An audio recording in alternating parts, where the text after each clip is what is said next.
ഒരു നല്ല ദിവസം അമ്മുവും കുട്ടനും ഡിങ്കന്റെയും സാറയുടെയും കൂടെ കാട് ചുറ്റി കാണാൻ പോവുകയാണ്. എന്നാൽ അവർക്കറിയില്ലായിരുന്നു അവരുടെ ഈ സാഹസിക യാത്ര അവരെ ഒരു വിസ്മയകരമായ രഹസ്യത്തിലേക്ക് നയിക്കുമെന്ന്. എന്താണ് ആ രഹസ്യം? വരൂ, എന്താണെന്ന് നോക്കാം. അമ്മോ, നീ എങ്ങോട്ടായി പോണേ? കുച്ച, അവിടെ ഒരു വെള്ളച്ചാട്ടത്തിന്റെ ശബ്ദം കേൾക്കുന്നു. എന്താണെന്ന് നോക്കിയാലോ? അതൊരു മാന്ത്രിക വെള്ളച്ചാട്ടമാണ്. അതിന്റെ അടുത്തേക്ക് അത്ര പെട്ടെന്നൊന്നും പോകാൻ പറ്റില്ല. ഓ, ആണോ? അവിടെ പോകാൻ എന്തെങ്കിലും വഴിയുണ്ടോ ജിങ്ക? ഇവിടെ ഒരു നീല ചിത്രശലഭമുണ്ട്. അതിന്റെ പാത പിന്തുടർന്നാൽ നമുക്ക് വെള്ളച്ചാട്ടത്തിന്റെ വഴി കണ്ടുപിടിക്കാം. ഓഹോ, അങ്ങനെയാണോ സംഗതി? എങ്കിൽ വരൂ, നമുക്ക് ആ ചിത്രശലഭത്തിന്റെ പാത പിന്തുടരാം. ഓക്കേ കൊച്ച, നമുക്ക് പോകാം. വരൂ, പോകാം.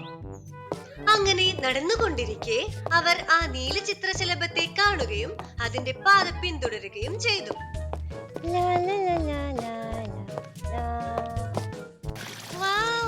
വെള്ളച്ചാട്ടം സൂപ്പറായിട്ടുണ്ടല്ലോ.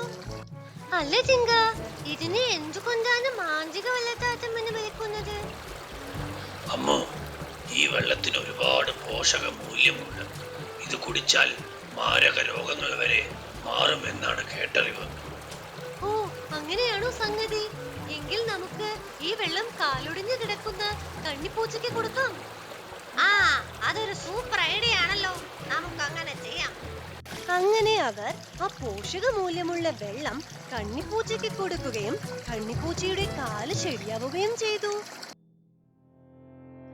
ഞാൻ ഈ കാലുകൊണ്ട് കുറെ കാലമായി ബുദ്ധിമുട്ടുന്നുണ്ടായിരുന്നു.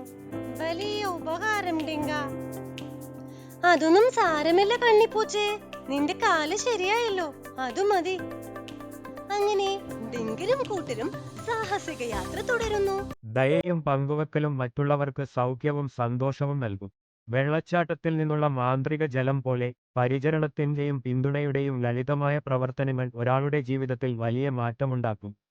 മറ്റുള്ളവരെ, പ്രത്യേകിച്ച് ആവശ്യമുള്ളവരെ സഹായിക്കുന്നത് പോസിറ്റിവിറ്റി പ്രചരിപ്പിക്കുന്നതിനുള്ള ശക്തമായ മാർഗമാണ്.